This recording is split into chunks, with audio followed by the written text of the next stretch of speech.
Hello. কে বলছেন? জানতাম তুমি আমাকে চিনতে পারবা না। কে আপনি? হুম, তোমার সেই পাগল, সে তোমাকে পাগলের মতো ভালোবাসতো। ও আচ্ছা, আপনি তো ফোন দিয়েছেন কেন? আমি ফোন রাখলাম। একটু দাঁড়াও, একটু কথা বলবো শুধু। আমি অপরিচিত কারোর সাথে কথা বলি না। একসময় তো অনেক পরিচিত বলতে। কালকে তোমার বিয়ে, তাই না? বিয়ের কথা জানেন, তাহলে এখন বলতেছেন কেন? তোমার মুখ থেকে শুনতে চাই। ঠিকই শুনছেন, কাল আমার বিয়ে। কি বলবেন তাড়াতাড়ি বলেন।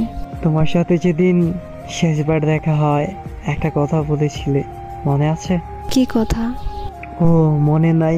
আমি বলেছিলাম তোমার যেদিন বিয়ে সেদিন আমি এই দুনিয়া থেকে হারিয়ে যাব। দেখেন, শুধু শুধু পাগলামি করেন না প্লিজ। সত্যি আমার কপালটা একেবারেই খারাপ।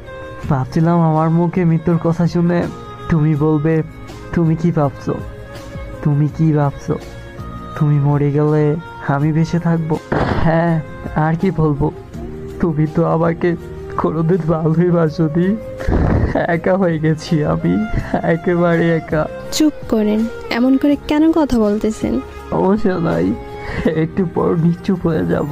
শোনো না, আমার অনেক কষ্ট হচ্ছে। এখন তুমি কোথায় আছো বলো না, প্লিজ বলো কোথায় আছো তুমি। আমি বলতে পারবো না, আর জেনে কোনো লাভ নাই। আমাকে বাঁচাতে পারবে না। আমি মরে যাওয়ার আগে একটা কথা বলবো, তুমি শুনবা? হুম, বলো তুমি, শুনবো।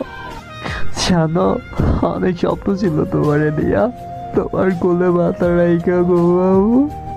আমার অনেক কষ্ট হচ্ছে, সত্যি অনেক কষ্ট হইতেছে আমার। আমার সময় শেষ, ভালো থেকো তুমি, নিজের খেয়াল রেখো। কোথায় যাবা তুমি? কি হলো, কিছু বলতেছো না কেন? হ্যালো। ভালোবাসা কেন এত অসহায়?